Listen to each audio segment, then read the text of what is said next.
Alrighty guys, now with the PlayStation 5 sales, you know, a lot of people have you believing the PlayStation 5 not selling, not doing like it should, you know, and they're comparing it to the PlayStation 4 and all this. But if you look at this generation, it was hampered by COVID, and that really hurt everything a lot. And the economy's in a different place than it was back then in those days too. So things have changed. And it's still, I mean, the PlayStation 5, it's still going to sell 100 million units or more. When it's all said and done, it's still going to be a very successful system. People like to have you think it's failing and all this, but if you want to look at what a failure looks like, you can look at the Xbox. That's going to be 100% failure. And to sell 100 million units, this will sell over 100 million units when it's all said and done. It will. Now, the PlayStation 4 sold 117 million. And I believe this PlayStation 5 possibly 105, 104 million. But it will sell over 100 million units, especially coming up next year when we have a lot of games being released for the system. And it's still going to be it's not going to be as great as the PlayStation 4. I can understand people saying that. But I think when you take into effect PlayStation Now, backwards compatibility and all that, I think the PlayStation 5 is going to sell just fine in the long run. And it will get over the 100 million units sold. It will happen. It all comes down to software. If the games were coming out right now, the PlayStation 5 is still selling great with no games. I mean, if you look at the sales charts, you see it's clearly beating the Switch, and of course the Xbox is way, way back there somewhere in no man's land.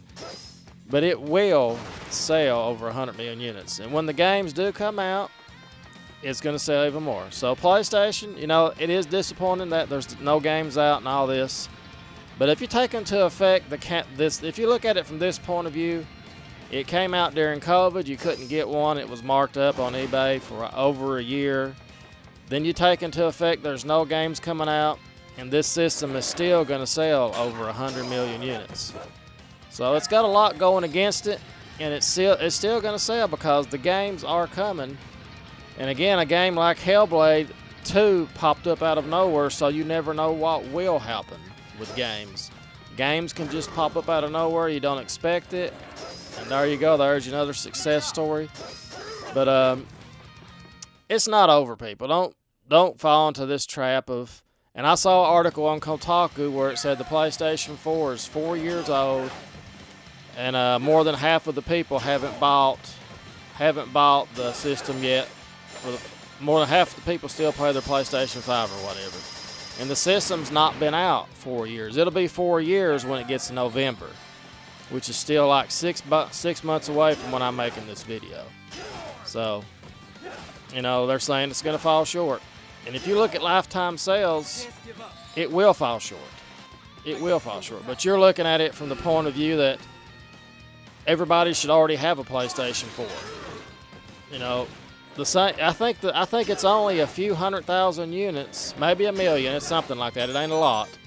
It might be a million. Let's just say it's a million, which it's not, but let's say it's a million. It's a million units behind the PlayStation 4 at the same. If you look at it the same time frame right now with the PlayStation 4 and PlayStation 5, let's say it's a million units behind, which it's not. After everything that's happened and all the bad stuff that's happened in the economy and COVID and everything, it's still only like a million units behind the PlayStation 4. So think about that. Plus, no games. I'll be honest, there's no games coming out this year. And it's still the system everybody wants because we got Hellblade 2 popped up out of nowhere. And that's just my opinion on this, people. You can look at the sales charts comparisons. I'll leave a link below. If you want to look it up, you can look it up on VG Game Charts. It shows, I think the gap is only like less than 100,000 if you look at the gap lifetime between the PlayStation 4 and PlayStation 5. But if it's not, it's under a million. It's under a million, so I mean that's what I was looking at. The Kotaku article is kind of odd. People kind of like jumped on it and they was like, well, you know, people just don't buy systems and consoles no more. And again, Kotaku, the PlayStation 5 is 4 years old. It'll be 4 years old in May. Not in May, but in November. So this is May right now. So November it'll be 4 years old. So Anyway, that's just my thoughts on that. As always, I want to thank you so much for watching. We'll see you next time. I'll leave a link to the article below. You can see the sales comparison, PlayStation 4 versus PlayStation 5. And you can see the PlayStation 5, all things considered, it's doing really well. So as always, guys, thank you so much for watching.